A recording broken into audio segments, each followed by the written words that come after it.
La note vocale du gérant.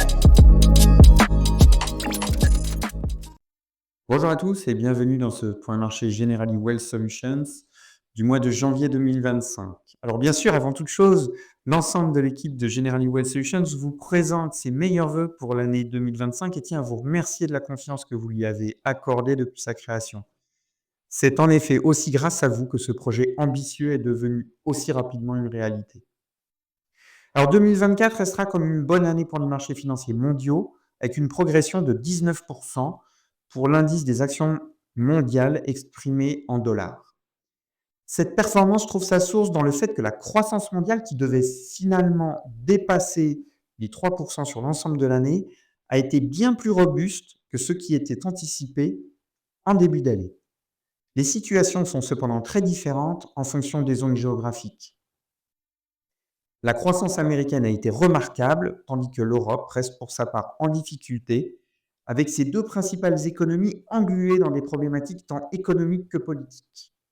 En Chine, les espoirs de reprise économique après la levée des restrictions liées au Covid fin 2023 furent largement déçus, et la crise immobilière a continué de peser tout au long de l'année.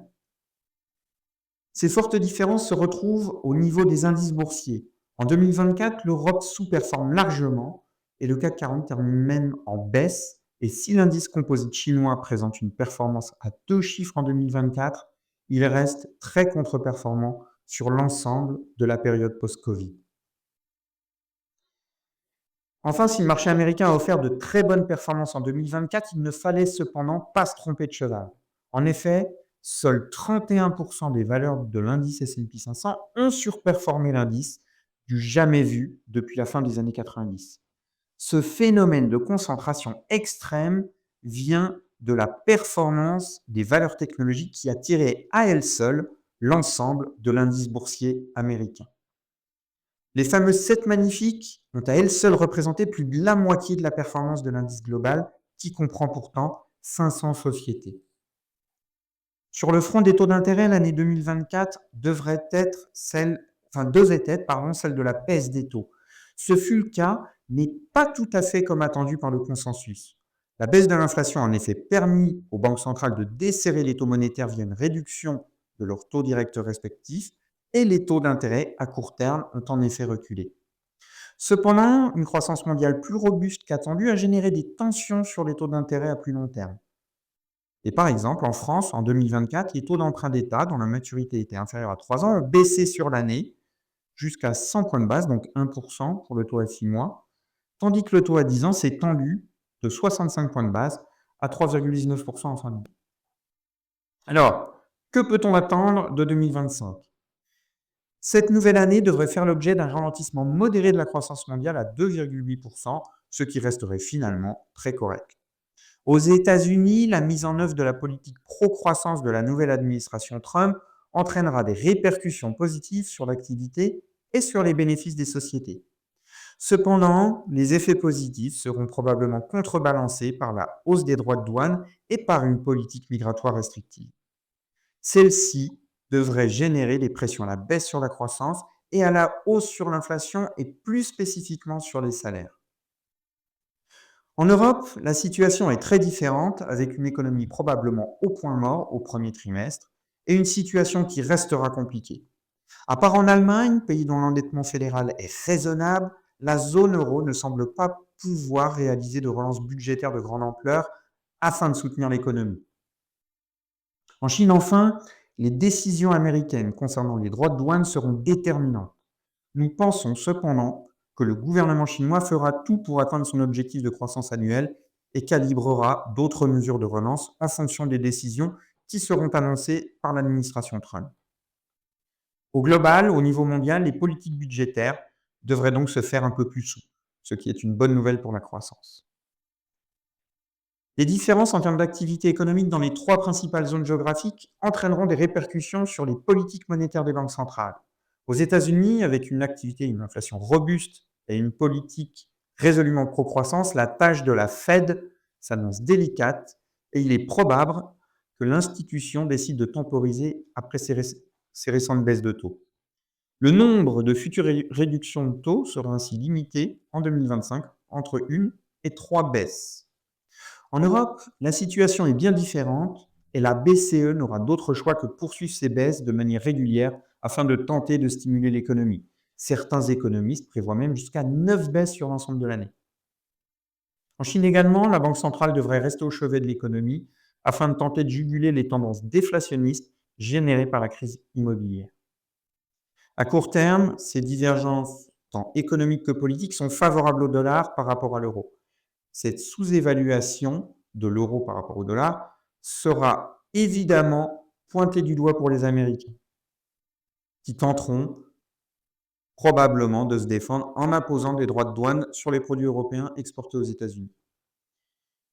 Enfin, au niveau des entreprises, les résultats sont attendus en progression de 14% en 2025 aux États-Unis, tirés par les baisses d'impôts, une croissance robuste et un secteur technologique toujours dynamique.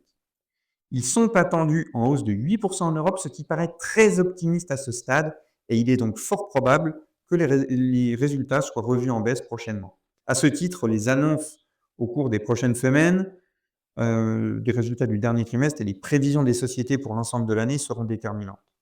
Alors, dans ce contexte, que faire au niveau de la stratégie d'investissement? À court terme, le potentiel sur les actions américaines et principalement sur les fameuses 7 magnifiques semble assez réduit, les marchés ayant largement anticipé la progression des résultats attendus en 2025 depuis l'élection de Donald Trump.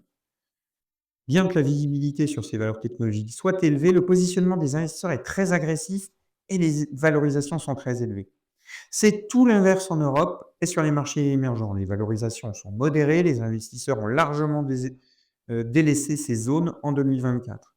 Et à près de 40%, la décote de valorisation des actions européennes par rapport aux actions américaines est historiquement élevée, mais cela n'est bien sûr pas totalement illogique compte tenu de tout ce que l'on vient de dire.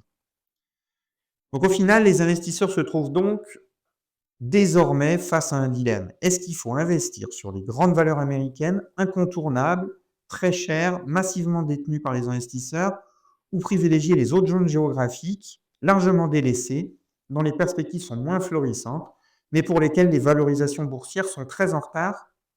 Alors nous sommes d'avis qu'il est important de conserver une diversification géographique au sein de ces investissements en privilégiant les pays développés.